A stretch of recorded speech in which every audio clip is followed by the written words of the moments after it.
Hey friends, welcome to the Powwow weekly update for Sunday, March 12th through Saturday, March 18th.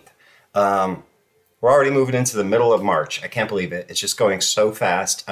Maybe because I keep track of the weeks like this. The time just zooms. It's insane. So Sunday begins daylight saving time. So if you're unfortunate enough to live in a place that participates in daylight savings time, life's going to be screwed up and chaotic for a little bit, but we set the clocks ahead 1 hour. So, before you go to bed Saturday night is usually when we do it. We just bump it ahead an hour. So yeah, people think we lose an hour or maybe we're gaining that hour back. I mean, I don't know. Some people say it's for farmers, but farmers don't care what time the clock says. They care when the sun comes up and when the sun goes down. So daylight savings time is what it is. Every year, the U.S. government proposes a bill to get rid of it or make it permanent, whatever they say. So anyway, don't forget to fix your clocks this weekend. So we begin on Sunday. The moon is still in Scorpio in the third quarter. That means it's diminishing. It's waning. And the moon stays in Scorpio until, let's see, when does it leave? Whoops, I'm a week ahead of myself here. Yeah, it stays in Scorpio through Monday, then Tuesday it's in Sagittarius. So Sagittarius is the upper part of our legs.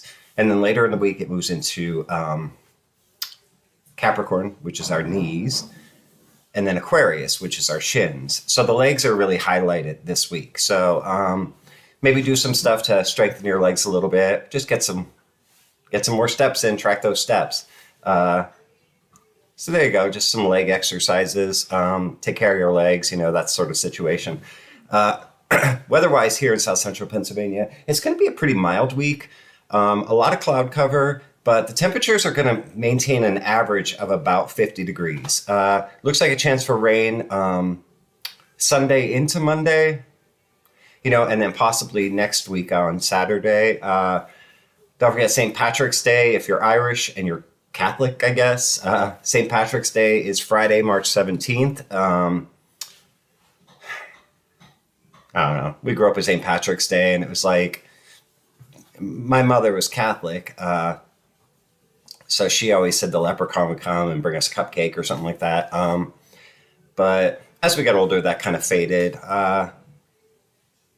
At least where I come from, in the coal region of Pennsylvania and in Schuylkill County, St. Patrick's Day was really just like this big drinking party day. I don't know. I never got into it. But anyway, St. Patrick's Day is coming. So if you're into that, look out for it. It's a good week to make talismans. And I say that because talismans are kind of like involved work, at least the way I do them. And so I prefer to do that like when the moon is waning. But of course, you can make talismans whenever you want to. But we're going to talk a little bit about talisman making this week in this video. So anyway, that's what's coming up weather-wise, astrology-wise. Just the moon is moving through those signs that cover the health of our legs, our bones. When it's in Capricorn, which is our knees, that's also our teeth as well. So basically your bones, anywhere that you could have bone issues, arthritis, pain, that sort of thing, highlighted this week. So just take care of that part of your body. And that's it. Let's see what's next. Hey guys, as I talked about in the opening to this weekly update, I want to talk to you about making talismans. Now, this is probably going to take up the entire weekly update. That's okay. I hope you don't mind. It's good information. I really want you to learn this. So talisman making is a great option for those powwowers who have clients that request things that often fall outside the realm of powwowing, like, I want to find love in my life, or I've been having bad dreams and I want that to stop, or I want to attract good spirits to work with me, all that sort of weird stuff. That's where talismans come in. So talismans are an entirely astrological process. You're going to need to time the making of your talisman as specific as you can get with astrological situations.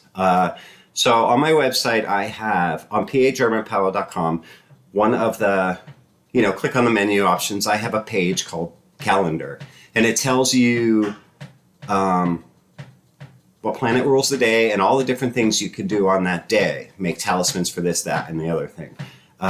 So check that out. That's really good for timing. And then you'll want to fine tune it with planetary hours. So I want to show you an example of a talisman. Now, talismans are generally made with precious metals that correspond to each of the planets. You'll see that in the calendar information on my website.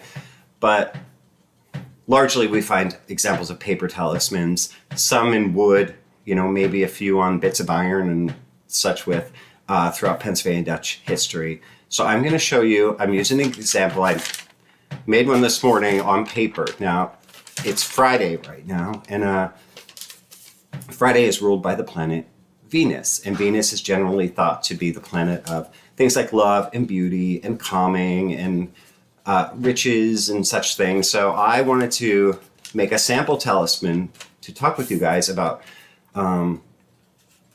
helping my home to be a more peaceful place. So I made it this morning in the hour of the moon, because the moon is generally calm, peace, family, protecting your family, children, and Venus, of course, the day of love and beauty and all that bizwaz.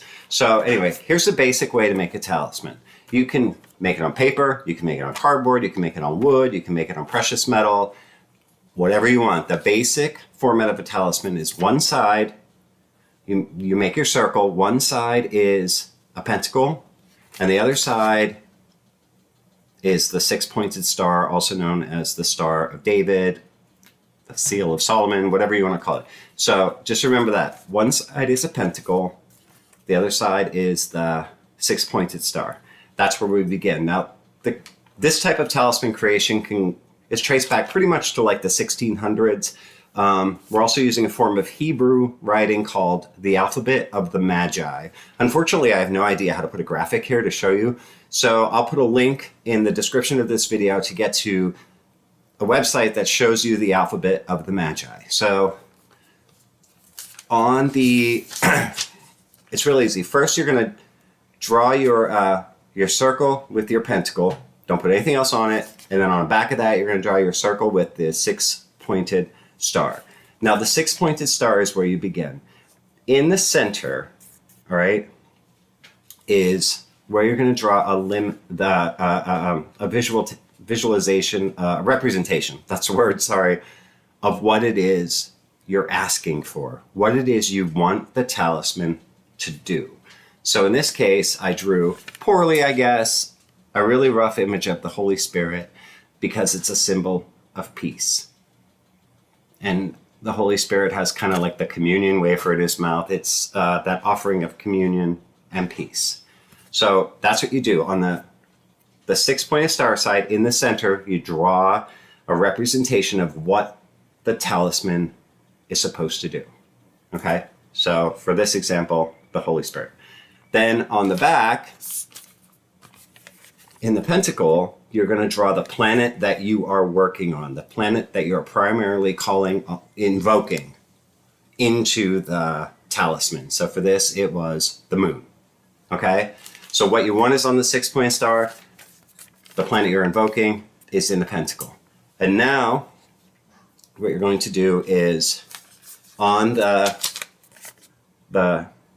six-pointed star of what you want, you're going to pick one word that represents, if you could sum up the power that you want this talisman to give in one word, and in the alphabet of the Magi, you're going to write that word. Now remember, the alphabet of the Magi is a variation of Hebrew lettering, meaning that if you're going to write it out, you're not writing it from left to right like we do in English.